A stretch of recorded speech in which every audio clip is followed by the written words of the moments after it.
नमस्कार, मैं विष्णु बुरे, प्रथम नया न्यूज़ चैनल में आपका स्वागत है। इस वक्त हमें महानगर पालिका भाईंदर जो 18 तारीख को मीरा भाईंदर वेस्ट में जो बिल्डिंग गिरी थी, तो उनके हित में ये अपने साथ समाज सेविका भावना तिवारी है, उन्होंने आवाज़ उठाया था। तो आज क्या परिस्थिति उन लोग की, आइए उनसे जानते हैं। मैडम नमस्कार। 18 मई को ये बिल्डिंग का जो हादसा हुआ था ताउते तूफान के अंतर्गत, सामने की सिर्फ लॉबी ऐसा गिरी थी और वो बिल्डिंग गिरने लायक थी नहीं, क्योंकि जब वो बिल्डिंग को गिराया जा रहा था तो बहुत मुश्किल हो रही थी। ठीक है, पब्लिक को कुछ कहा नहीं गया। जो 40 लोग वहाँ रह रहे थे, 8 कुछ जैन समाज के थे, बाकी के तो सब अदर कास्ट थे वहाँ पे, और सडनली उनको खाली कराया गया। आज कई सालों की पूंजी है उनकी, गरीब लोग ही थे, मध्यम वर्ग, और उनको कुछ भी नहीं, सामान तक लेने के एटलीस्ट आप 2 घंटा दे सकते थे। किसी इंजीनियर से आप पता कर सकते थे कि बिल्डिंग गिरने लायक है भी कि नहीं है।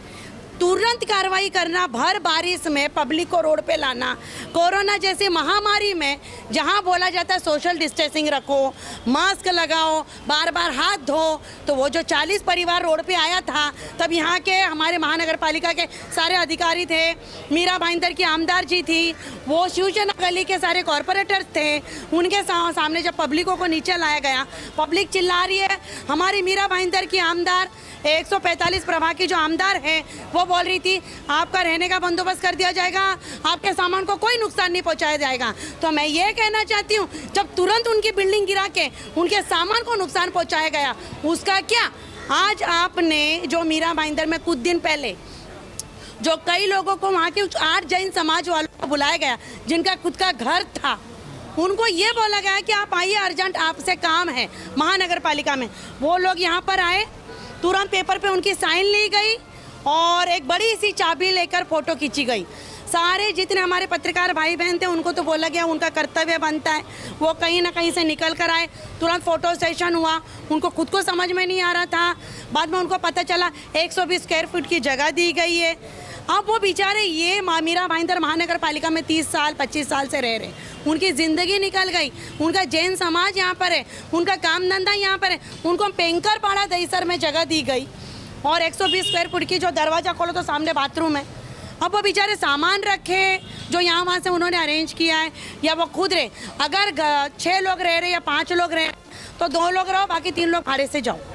तो ये भी पता चला जो सत्ता में लोग हैं, तो वो बोले उनका सब खाने पीने का बंदोबस्त हम कर रहे हैं, रहने का भी बंदोबस्त हम कर रहे हैं। तो ऐसा कुछ दिखाई दे रहा है क्या? नहीं, देखिए मैं आपको बताती हूँ, 3 लोगों ने आगे आकर उनकी बहुत मदद की। उसके लिए मैं वर्धमान सेवा भावी संस्था, जिन्होंने लाख रुपए का चेक दिया, उनको घर के सामान दिए गए, और अलर्ट ग्रुप मीरा भाईंदर में जो जैन समाज का ग्रुप है, जो हमेशा हर कार्य में आगे होता है, चाहे पशु हो या मानव, सबके लिए एनी टाइम खड़ा है। तीसरा, जो 60 फीट रोड पे जो जैन देरासर है, जो जैन लोगों का, वहाँ पर उनको बुलाया गया, वहाँ पर उनकी मदद की गई। वहाँ पर भी हमारी आमदार जी बैठ के वही जैन समाज के लोग को बोलती है, मैंने कॉल किया तो उन्होंने मदद की, अरे तुमने कॉल किया तो उन्होंने मदद की। मदद तो उन्होंने की ना, तोड़ा तो यहाँ के कॉरपोरेटर आमदार जी और महानगर पालिका मदद करने समाज सेवक आ जाते हैं। तो उसमें भी आप कुर्सी पे खाली बैठ के इतना बोल रही हैं, ये मदद नहीं होता। आप ये बोल रहे 5000 रुपया दिया गया, चूल्हा दिया गया, इससे क्या सबका गृहस्थी बन जाती है? जो ओनर थे उनको तो मिल गया, जो अभी रेंट पे तो ज़्यादा लोग थे, तो उनका भी उनको न्याय मिलेगा? आपको क्या कहना है, मतलब आपको लगता है न्याय मिलेगा उनको? पहले भी मीरा भाईंदर में बिल्डिंगें तोड़ी गई, उसी के बगल में पीछे बिल्डिंग तोड़ी गई, आज कुछ 15-16 साल हो गया, आज तक वो लोग भटक रहे, कहाँ मिल रहा है कुछ भी। पहली बात तो ऐसी स्थिति में अगर नोटिस आई भी थी तो कोई व्यक्ति जब कोरोना में खाने को नहीं है तो बेचारा घर ढूंढने कहाँ जाएगा? आज आप कहीं भी दलाल के पास जाइए, दलाल अपनी दलाली नहीं छोड़ता, 2-2 दलाली चलती है हमारे मीरा भाईंदर में। जिसके पास 1 रुपया कमाने का नहीं, दलाली कहाँ से देगा? परिवार का पेट भरे।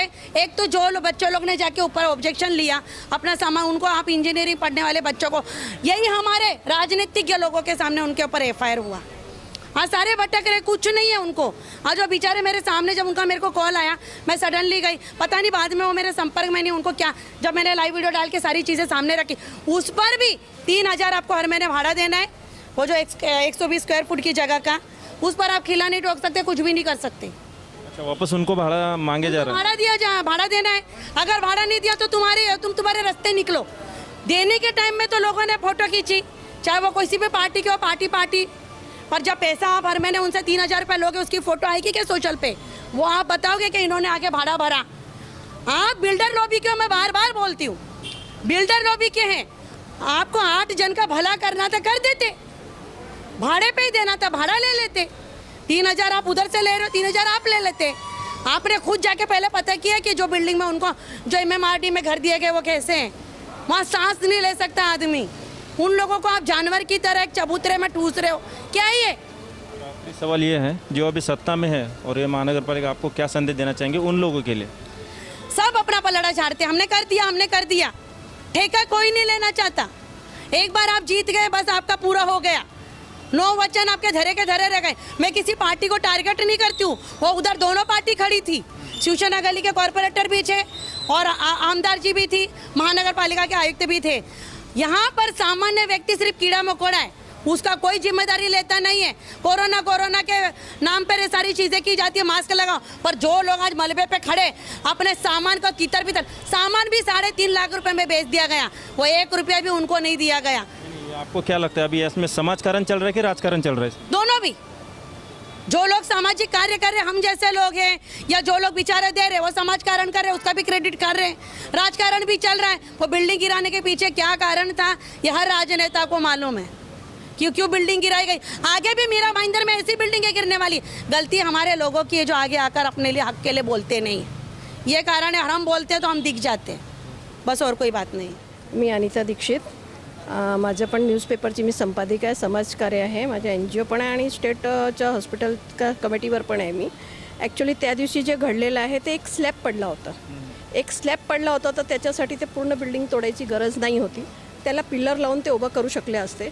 असे असे म्हणजे उदाहरण आहे त्या मीरा भाईंदरच्या लोक अधिकाऱ्यांसाठी की अशा खंडर बिल्डिंगा होत्या जे एकदम पूर्णपणे गेल्या होत्या.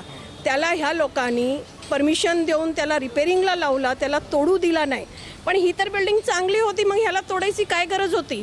याला तुम्ही पिल्लर लावून त्याला उभं करू शकले असते, त्याला हे करू शकले असते, लोक राहिले असते. आज जे 40 परिवार गेले, ते दुकान गेल्या, त्याच्यामध्ये हँडिकॅप पण आहे.